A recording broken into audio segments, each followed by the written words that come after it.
Hello കൂട്ടുകാരെ, സഫ Marwa multi world എന്ന ചാനലിലേക്ക് എല്ലാവരും സ്വാഗതം. അപ്പോൾ ലൈക്കും ഷെയറും സബ്സ്ക്രൈബൊക്കെ ചെയ്തോളൂ കേട്ടോ. ഇന്ന് നമ്മളിവിടെ ചെയ്യാൻ പോകുന്ന ഒരു ക്ലാസ് ഡി ആംപ്ലിഫയർ ആണ്.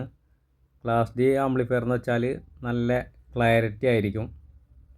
ഇതിൽ ട്രാൻസ്ഫോമർ അല്ല നമ്മൾ ഉപയോഗിച്ചിട്ടുള്ളത്, 24 വോൾട്ടിൻ്റെ 6 ആംപിയർ SMPS ആണ്. അത് 2.1 ആണ് ബോർഡ്. Sub 100ഉം channel 50-50. അപ്പോൾ ക്ലാസ് ഡി ആംപ്ലിഫയർ എന്ന് വെച്ചാൽ നല്ല ക്ലാരിറ്റി ആയിരിക്കും, വർക്കിംഗ് നല്ല പഞ്ചുള്ള ബേസൊക്കെയാണ് കിട്ടുക.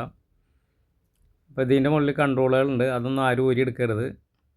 ഇത് കണക്ട് ചെയ്യുമ്പോൾ പിന്നെ ഇതിൽ 5 വോൾട്ട് വരുന്നുണ്ട്, പെൻ ഡ്രൈവ് അങ്ങനെ 5 വോൾട്ടിൻ്റെ ഇതൊക്കെ യൂസ് ചെയ്യാൻ. അതിൽ കറക്റ്റ് അല്ല വോൾട്ട്, അതിൽ വർക്കിംഗ് ക്ലിയർ അല്ല. അപ്പോൾ അത് നമ്മൾ വേറെ 78.05 ബക്ക് ഡൗൺ കൺവെർട്ടർ വെച്ചിട്ട് കൊടുക്കുക.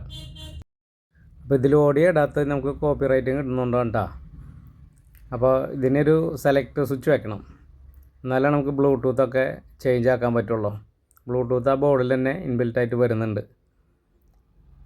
അത് വോളിയം കൺട്രോൾ വരിക. നമ്മൾ ആ വോളിയം കൺട്രോൾ ഉപയോഗിച്ചിട്ടില്ല, ഇപ്പോൾ സെപ്പറേറ്റ് വെക്കുക ചെയ്തേക്കണം. അതുകൊണ്ട് ആ സ്വിച്ച് വെക്കണം.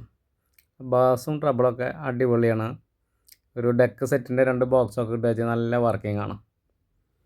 വേണ്ടവരൊക്കെ നമ്മളെ കോൺടാക്ട് ചെയ്തോളൂ കേട്ടോ. ക്ലാസ് ഡി ആംപ്ലിഫയർ എത്ര വാട്ട്സ് വേണമെങ്കിലും നമ്മൾ സെറ്റ് ചെയ്ത് തരുന്നതായിരിക്കും. അപ്പോൾ പെട്ടെന്ന് തന്നെ ലൈക്കും ഷെയറൊക്കെ ചെയ്തിട്ട് നമ്മളെ കൂടെ കൂടുക. ആവശ്യമുള്ളവർ എൻ്റെ നമ്പറിൽ ഒന്ന് കോൺടാക്റ്റ് ചെയ്യുക. അപ്പോൾ ഓക്കെ, വീണ്ടും കാണാം.